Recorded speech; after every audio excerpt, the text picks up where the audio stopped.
Thank you for having me on here today. I've been looking forward to this conversation. Since the topic here was for strategies for engaging students, I really focused my attention on discussion within the classroom community. And I had three aspects that I really kind of focused on in terms of thinking about the ways that discussion would be valuable in order to bring students in and get them familiar with a course and give them the sense of the classroom that they were a part of. So the three aspects that I looked at and tried to really work with were using discussion for the entire classroom, using discussion one-on-one with myself and students, and then also using student discussion in small groups or pairs. And so the first part of using and kind of increasing an entire class discussion, I was looking at the options within Blackboard, and I would reiterate that Mercer Online and the entire team there has been really wonderfully helpful. I'm going to share my screen for just a moment. When I had initially started using the different forum options in Blackboard, I think that there are different great opportunities that allow for students to communicate with each other.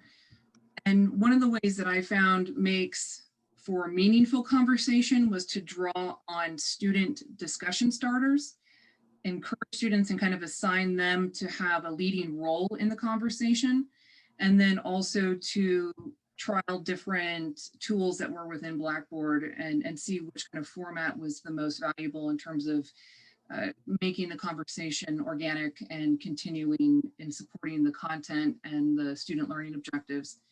And for example, this was in my 101, it was a conversation about an article that we read.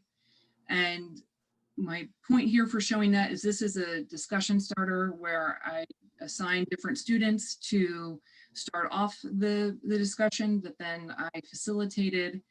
And I saw that that was really useful. This forum started to get pretty long. I'm going to kind of just slowly scroll and it continues on. I think that forums become even more useful when the groups are split. So that's something that Mercer Online can help do if you have a larger group. This one got pretty lengthy with going through it and scrolling. And sometimes I think that the forums can have a lot of clicking. So the second option that I tried, I really enjoyed was this blog format. And I'm just going to scroll up to the top here. The reason that I liked this format was because it kind of gives this almost a table of contents that you can very easily identify a specific post that you're working on, or you can maneuver kind of seamlessly visually. It's really easy to go through here. These comments, similar to the forum, collapse, but when you're actually looking at it within your class, you will see ones that become highlighted. So you can more easily kind of identify where you're at. Again, this is kind of jumping in just to illustrate. This was a class that was a 102 talking about a novel. And what I noticed that when I used the blog format, because of the opportunity to kind of have it be this continuous, easy to scroll through, was because it gives an opportunity, I think, for students to become really invested and work with the different opportunities there for each other. So with using the whole class to participate in discussions, just to kind of recap that, you can either break up groups or you can try different tools within Blackboard. And again, I really liked the blog format because it gave a really useful overview that for an ongoing discussion can become valuable. The second thing that I tried and that I really found to be useful was to make it very accessible for students to have one-on-one conversation with me. And one thing that I've used outside of teaching is Calendly, and it is a scheduling system. And so what I wanted to illustrate here is that within my emails and when I posted to students or when I posted in the announcement, I provided a link where for any time that I had scheduled my office hours, students could independently sign up for a meeting with me. And the reason that this was so valuable was in the first part of the semester, I was trying to coordinate with students creating Zoom meetings to use during my office hours, and it just was a little bit more cumbersome. So being able to have an existing scheduler that is connected to Microsoft Teams within our Blackboard course shells, and that's something that Mercer Online, that Rob Obermeyer was really helpful with helping me connect these. It gives a really easy way for students to, whenever they think about it, if it's 11 o'clock at night or early in the morning, whenever students are thinking I need to schedule for this course, they can just come to the link that I provided and they can pick a time, the days that I'd scheduled, or that I had allotted for it, and then immediately pick that time. It then sends a confirmation email to myself. It sends an email to the student. It gives reminder emails. And then within the times that were my designated office hours, I could simply go into my Microsoft Teams and then see who was in my list for the video call. And it's a very accessible, Microsoft Teams is very accessible and allows for students to treat it as a video call or a phone call. And I had students who were taking advantage of scheduling during their lunch break to be able to just pop on and meet with me.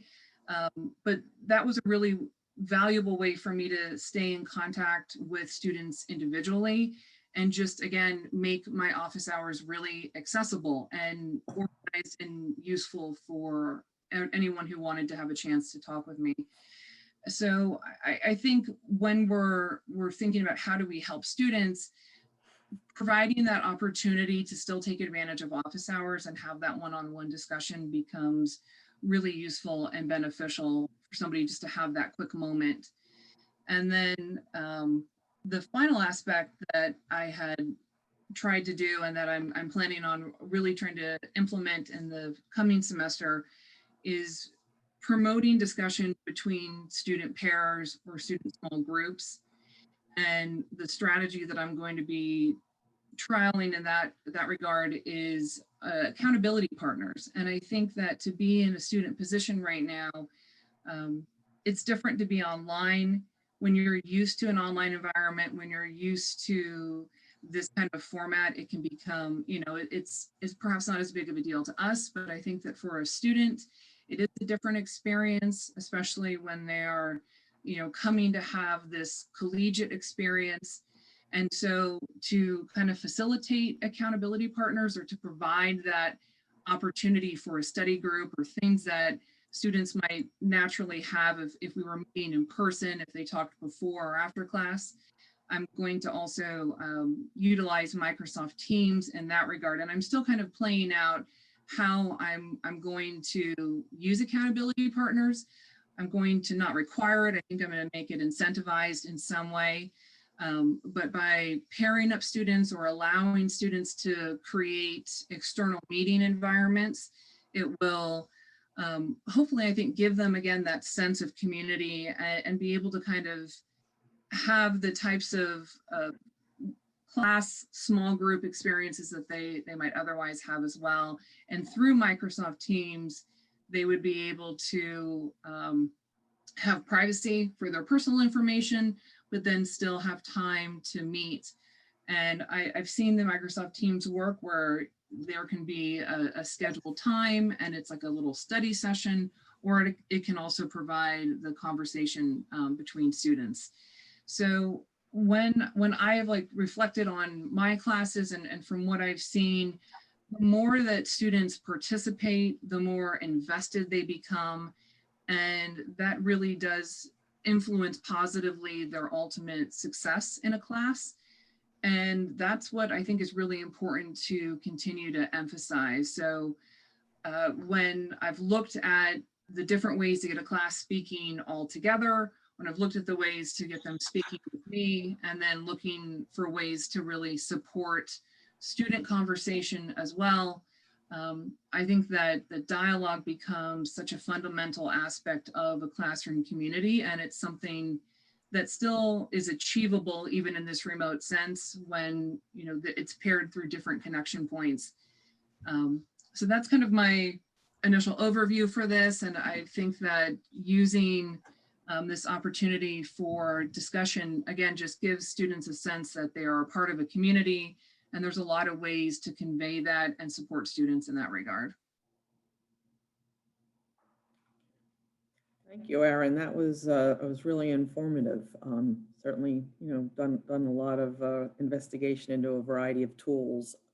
I did put the Calendly in the chat. I have used that to schedule meetings with other people. It's pretty simple. It's very helpful. Thank you. Does anybody have any questions for Erin?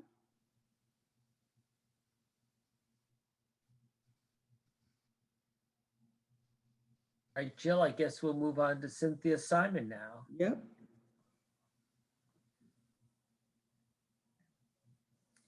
Yes. Cynthia, you're muted. Cynthia, you're muted. Oh boy. Okay. I feel silly. We all do it. Yeah.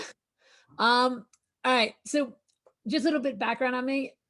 I've actually been teaching online since 2004 at a whole host of different schools. So I've had a lot of professional development and pedagogy and all that kind of stuff. And I've seen what works well. I've seen what works less well. So I'm just going to share some thoughts on what I've seen over the years. I'm going to share my screen with a PowerPoint.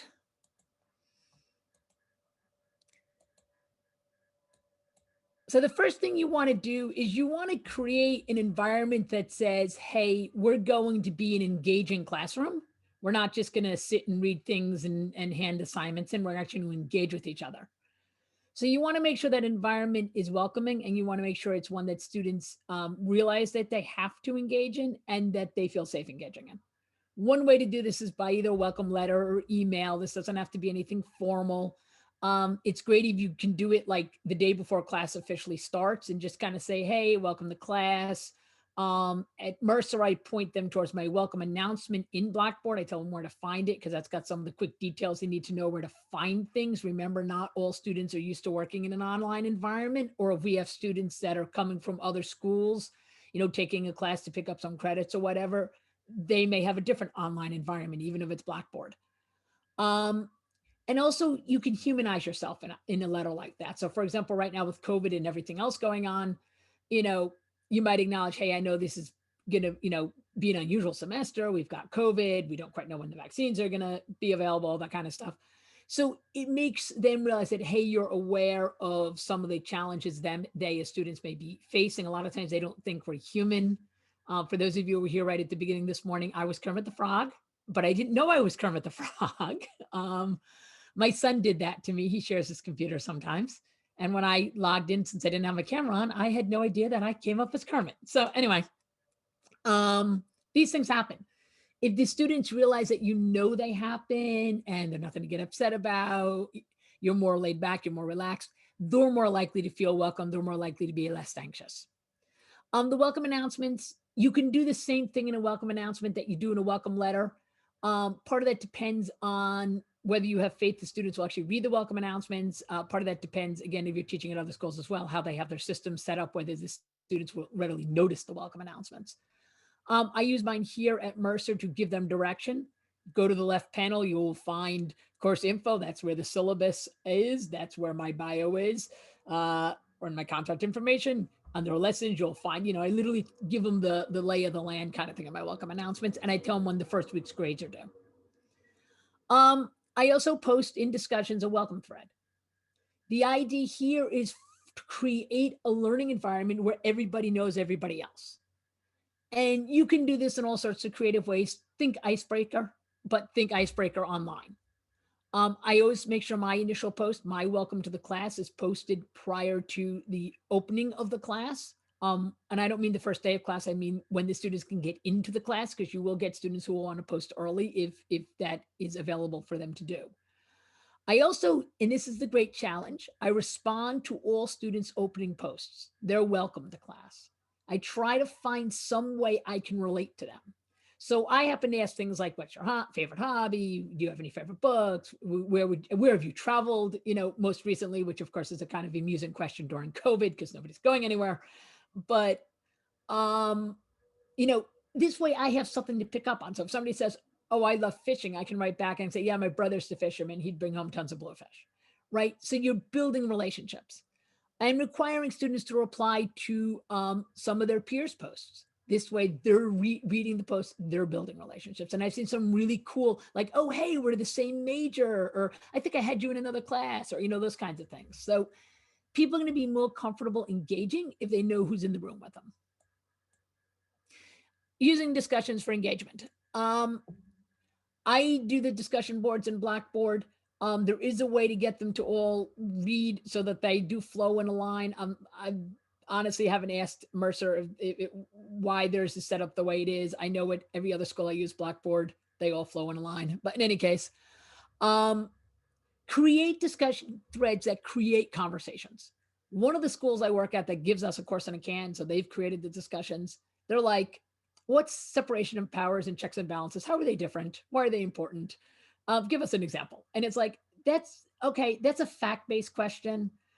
It's not really the kind of thing that's going to engage in incredible conversation. My opening past my introduction question in my course, one of the courses I teach here is the United States a true, what is democracy? Is the United States a true democracy? What are the responsibilities of government in democracy? What are the responsibilities of citizens in democracy? This is the kind of thing that you can really have a discussion about because, right, there's different definitions of democracy. People view what democracy is differently.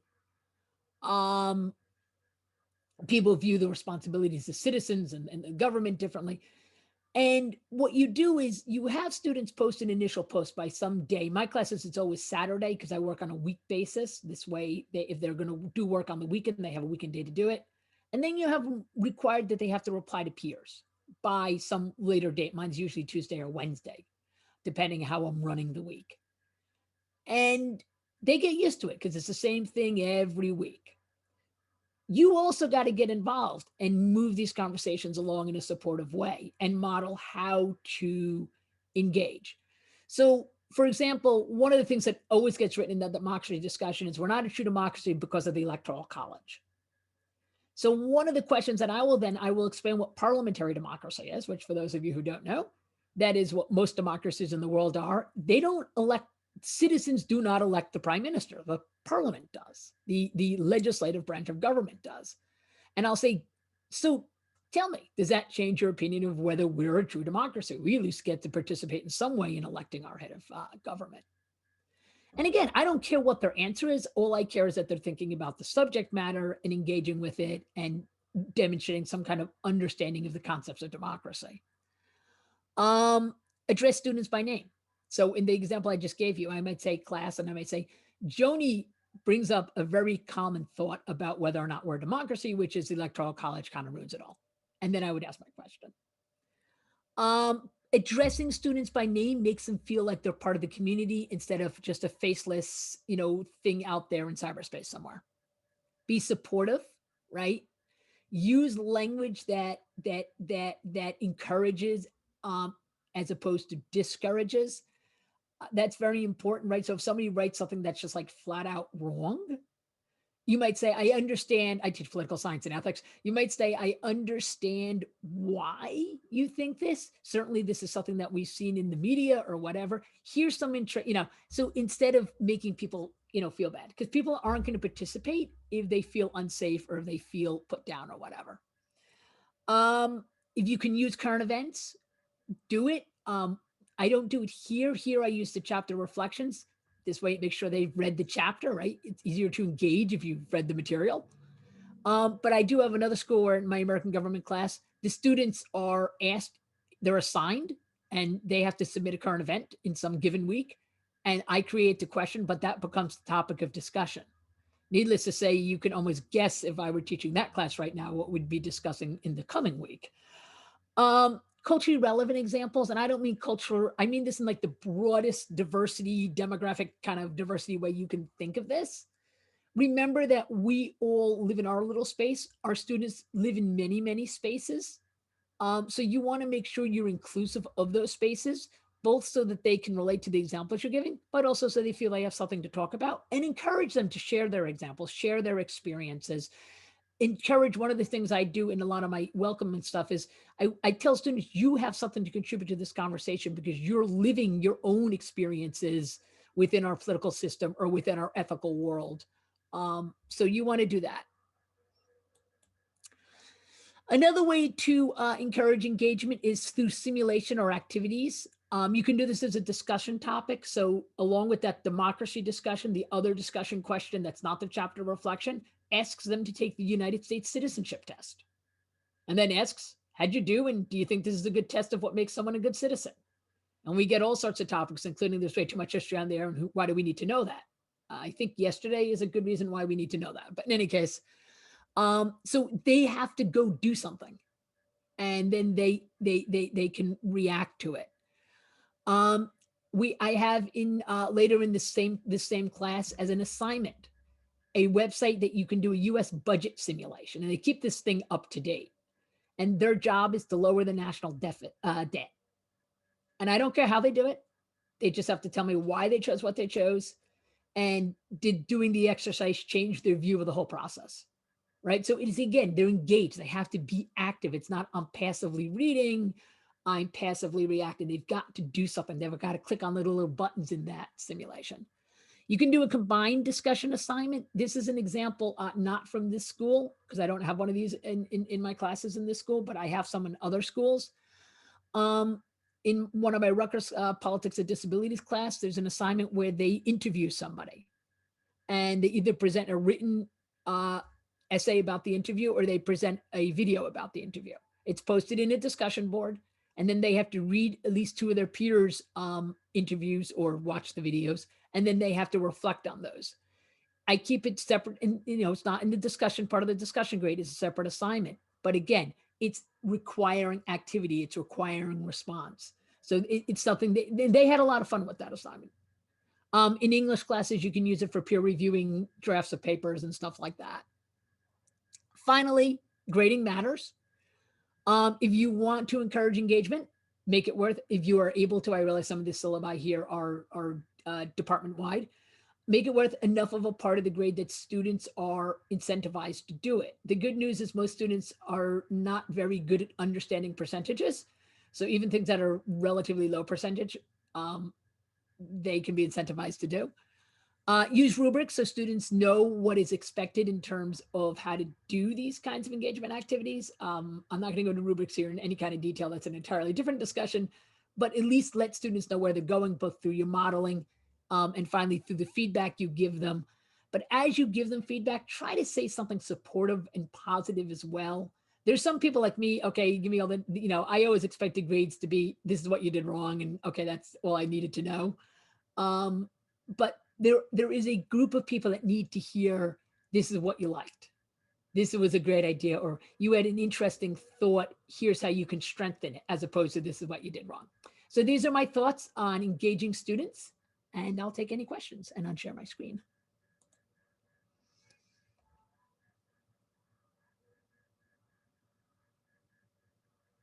Anybody? Hi, Cindy. It's Joanne. I know you from other activities. I have a question. Asynchronous classes, how do you handle them? I'm new to asynchronism, and it's become a real problem because I like interaction. This whole presentation was based on the idea that it was online asynchronous. Okay, I So, thought it might be, but let me actually share my screen again. Let me just make sure I'm in. All right. Hold on a second. Oops. All right, so what I'm sharing on my screen, there's no students in here. This is a spring section that hasn't been updated yet. So this is, I clicked on discussions on Blackboard. This would be my introduction discussion. this is, get to meet each other. There are a million ways to do this, but I have of course questions here. This way they have a way to interact besides all the other ways. But this is the democratic nation question I was talking about. In your own words, define democracy. Is the United States, in your opinion, a true democracy? Why or why not? Mhm. So here's the one with the citizenship test right below it. So what happens is they'll post. I don't want to post an active class because because of student privacy issues. But what will happen is they will post, and then I go in most days and I will look to see what's there and I will respond. But they're in this particular, well, I actually haven't updated this, so I don't know what their deadlines will be. But in the class I'm teaching right now, they have to post that initial answer by Saturday night. And then they have to reply to 2 peers by Wednesday. And that's all graded. So they have the forced, incentive to participate. And I also ask questions. I try to make it as easy as possible. Okay. Anyone else? The real investigations and what happened. Yeah. You got more federal support early on. You said Joanne, I would add that I'm also teaching asynchronous classes. And so it's part of why using that discussion and using the different options for discussion can become really useful. As Cynthia said, you can have designated timelines and deadlines where you request a response, and then it kind of furthers conversations that you'd want to have about the material. Okay, I just have issues with not answering immediately in real time. And that's why I could see what Cynthia was doing was asynchronous, but at some points I thought, well, no, she's answering in real time, but no, she said she isn't, and it works. Okay, thank you. Thank you both, Aaron. Thank you. There is a question in the chat. It says, do you recommend students share their screens during synchronous class? Some don't like to be on screen and may be less likely to participate. I make it optional, but find most don't like to speak. What do you recommend? Are you asking about having cameras on? Yes, that's what the Okay. question is. Yeah, as opposed to sharing screen. Okay, this is a very personal opinion. And let me preface with I'm almost totally blind. So I literally had no idea there was a Kermit the Frog in this morning until somebody said there was a Kermit the Frog in. And then I had no idea it was me because my camera wasn't on. So I honestly could care less if people are sharing because I can't really see the video. For some people, it's a way of keeping people honest, but we have to be considerate of the realities our students are living in. They may not want us to see the mess behind them. They may not have the kind of internet speed that we have. So the actual sending out of video may be creating lag for them that actually makes it much harder for them to do what they're doing. I've taught Zoom classes elsewhere where I've literally had students, when I give them, here, we're going to do this for the next 10 minutes in class on Blackboard, where they've gone out of the Zoom so that they had sufficient Wi-Fi speed to be able to engage in the Blackboard activity and then come back in 10 minutes later. So, on the one hand, you want to make sure people are paying attention, and I get that. And I get that sighted people want to actually see people's faces, but it's a real balancing act. What I did in those Zoom classes was I would do random polls. I would do random, in-class participation kind of writing assignments, where if they weren't there when those things occurred, they would lose points for that day's participation as a means of ensuring that they were actually conscious and participating, versus, worrying about, okay, is their camera on? Because I had a student one time who was sitting like this the entire class. I said, oh my God, she's really paying attention. It was a picture. Yeah, I appreciate that, Cynthia, because I think we all have to look at it from the point of view of the students, and they could be on with several different classes, and Zoom fatigue is a real thing, or having your camera on. So yeah, I definitely appreciate that frame of reference. And there's another question. I would actually also add to that really quickly, though, that sometimes seeing faces and profiles can be a way of, again, letting us know who's a part of that community. So just to call out Vicente, if you look at the screen that he's sharing right now, it's a picture of him, and it doesn't necessarily have to be a live video in order to give that presence. And I really also like that Cynthia had those built-in times for a synchronous class where there were participation measures that, you know, could be used during the class to make sure that somebody actually was staying a part of it.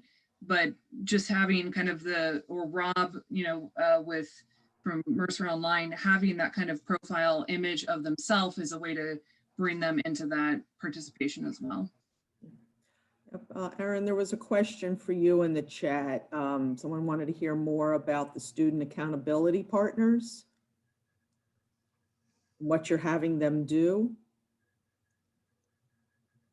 I'm actually still kind of exploring how I'm going to play that out this semester.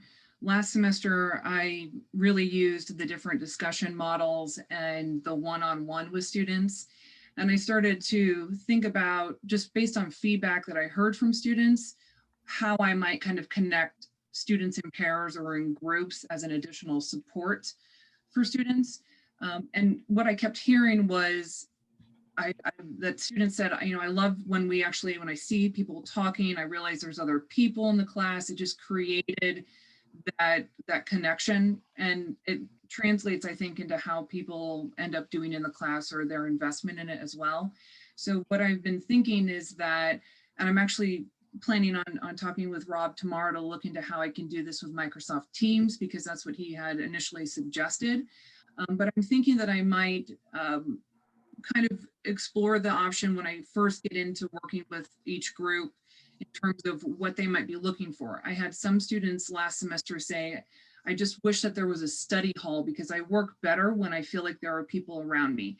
And I've seen in the writing that I do outside of teaching, accountability partners being set up in Microsoft Teams where people could have you know, designated time where it's almost like a study hall, and you can independently work, but also have someone who's on that schedule with you to ask questions or talk about reading or whatever it might be. And that might seem, I think initially, okay, well, would students even go for that? But from what I've heard last semester, students are looking for that opportunity to have that experience of being in a college classroom and to talk with other students in the class and see, you know, what might be talked about in terms of assignments or ideas that they're having. And in that regard, using the Microsoft Teams would basically allow me to pair people and help them schedule it. And then also, you know, again, to the point of privacy, not have them exchange information between each other. So I'd love to talk more about that. And that's kind of what I was starting to explore myself. If anybody wants to talk about it with me after this, I'd love to continue the conversation. Yeah. Yes, Rob added in the chat, you might have students record short videos reacting to a subject and bringing up questions they have to see their reaction, 2 to 4 minutes. And Barbara Krasner also added that she does short videos for asynchronous classes, so she's not a faceless voice. Yeah, I was actually going to say a comment on videos because I see I didn't put it on my PowerPoint and I forgot. For those of you who are comfortable doing videos, you can always do your welcome announcement or your welcome post. You know, Blackboard allows you to insert videos, so you can do it in that way so that people can kind of, you know, so you are a face, you're not just some amorphous thing out there in the air. I will make a comment about, I did have one school where they were trying to encourage us to post videos and, you know, have the students post videos back and forth to each other. They were using something called VoiceThread. And it was, I was teaching general ed courses in a nursing school that was owned by this school. And I could see how many people watched my videos, and these were working nurses going for their BAs, mostly in other various alphabet soup certificates that nurses can get. They didn't have time. So in the one sense, you do need to keep that in mind. If you have 25 students in a class and you want them to interact with each other and you're requiring them to post multiple videos, it's quicker to read things. I'm not saying don't ever have videos. I mean, it's kind of cool kind of thing to do in the introduction post. I actually, in my introduction thing, it says if you feel comfortable posting your picture, go right ahead and do so. Most students don't, but it is an option. As I said, in the one interview assignment at Rutgers, the students are given the option to do a video if they want for the initial project. So just keep the time constraints in mind. Also keep, again, the issue of, you know, cross accessibility and all that kind of stuff in mind. And I would add that in terms of thinking about accountability partners, that wasn't something that I was going to require. I think absolutely, to Cynthia's point, the time constraint and thinking about watching videos across the class would get pretty lengthy. But for student pairs or for student small groups, for people who wanted that extra opportunity to talk with people in the class, it might be really valuable. And there are a lot of free apps that are incredibly useful. There's one called Flipgrid. It can be connected into Blackboard also, and it's a really simple interface, and it's like you can put up a 2-minute little video and someone can respond to it. So for small, manageable external pairings, that can be another way just to create that sense of community. And I think, again, for myself, as an asynchronous format, it just makes it helps with the investment and having that sense of interaction and engagement with each other within the classroom community. And just to add for Flipgrid, there is a recorded video of Holly Kaiser demonstrating Flipgrid from last summer, and that would be on the Teach site.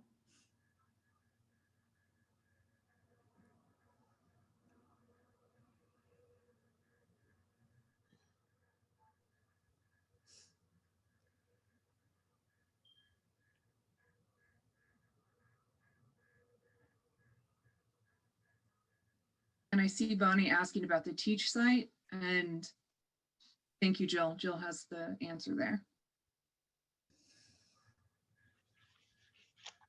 All right, just seeing if there's any other questions for our panel.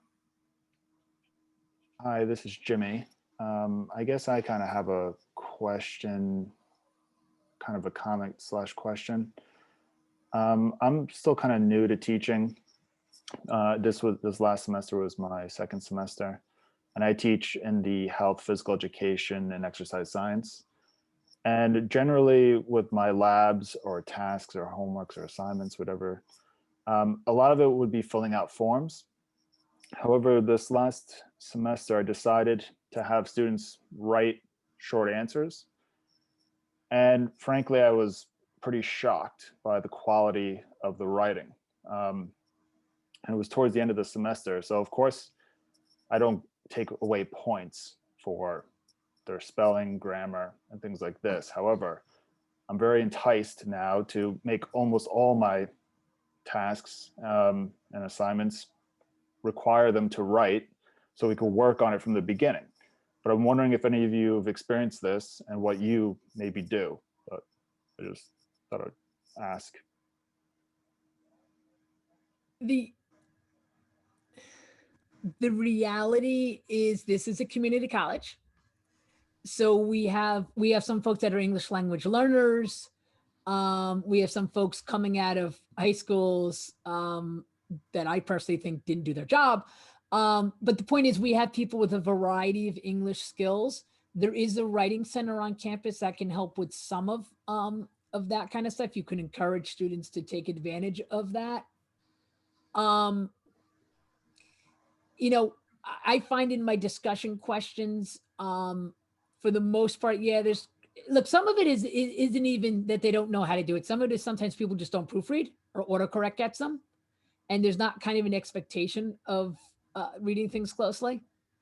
You can direct students to Grammarly, which is not perfect by any means, or to use the grammar check in Microsoft Word, which is also not perfect by any means. But yeah, there's ways to politely suggest that they might want to focus on some of the stuff for communication. But yes, it becomes very challenging, particularly when the language issues interfere with the ability of students to communicate their understanding of the concepts and the subject matter. If I may, I have a comment on that as an English teacher. This is Gwen Jones.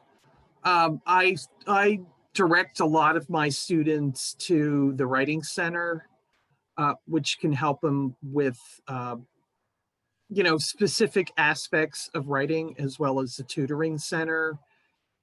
I see an awful lot of students who lack basic skills, really, in writing. And we're not here to teach them basic skills, but that's the reality of the thing. The reality of it is a lot of them don't know how to write. So I would take advantage of the Tutoring Center and the Writing Center. As a matter of fact, I have a link to it right on my Blackboard page. That way you make them aware of it. You tell them what it's for. So there really is, so you don't really put any shame in them going. You just have it available to them as that link on the side, and they can take advantage of it if they want. It's just a fact of the writers that we get, that a lot of them are going to be challenged. But I'd like there's hope for 'em. I'd I like would to weigh also- in here too. Right. I also teach English and history, and this issue is far more pervasive than Mercer. Oh, yeah. Issue everywhere. So, as Gwen was saying, I do the same thing, send them to the Writing or Tutoring Center. We cannot fix all these foundational issues and teach what we need to teach. And they should know that they have these support resources at their disposal. It's what their tuition pays for.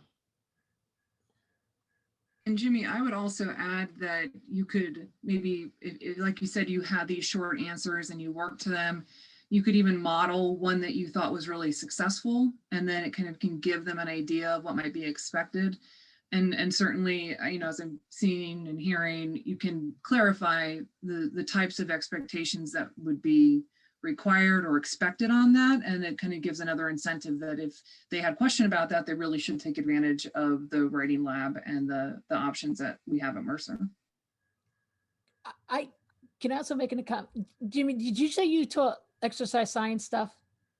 Yes, that's correct. I have a great assignment for you, because sometimes one of the things I saw in the thread, somebody mentioned, they're not writing a text message.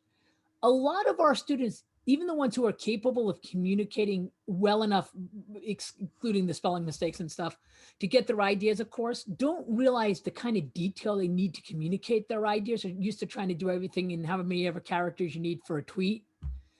So ask them, this is an assignment that one of my colleagues did, I don't teach the subject. Ask them to write instructions for someone who is sitting in a chair to stand up using the various different muscles and whatever. And then watch every single actually one did of them this. try to implement those instructions and absolutely fail because they Yeah. lack detail. Yeah, I had them do this actually.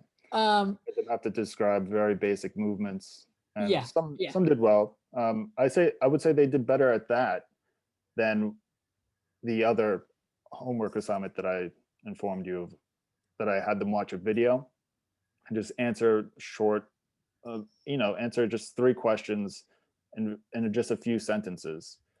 And I was so shocked. And just to put in perspective, I worked in graduate school proofreading people's papers who English was their second language. And I would say that this stuff was way worse than what I used to experience when proofreading these works, Yeah. which made me think that English was their second language. But when speaking to them, I wasn't really, convinced that English was their second language, because the people who I worked with in graduate school, I could tell just by the way they speak that English is their second language. Yeah, this is a general problem. I teach writing elsewhere. This is a general problem. And like I said, one of the problems that I find repeatedly is students that just either they're not detailed or they're not focused on what the questions are. I gave another assignment in a writing class where they had to describe a car accident between two cars at an intersection, and they would write it, and then I would try to have them get up and draw somebody else's description. And it was amazing what the laws of physics would not allow. Because again, people, it's really trying to get them to focus, and in a way that they don't. That much we can do, even if we can't fix the grammar and the spelling. We can really try to get them to focus on the specifics of the concepts they're trying to demonstrate that they understand. Yes, well, thank you. And I see a lot of people wrote comments too. So thank you Yeah. for all those tips. You're not alone. I also refer people a lot of times to Purdue's OWL, the online writing lab. There's a lot of great examples and illustrations there. So that can be another resource for students when they're trying to navigate how to start these assignments or answer types of questions in an academic environment.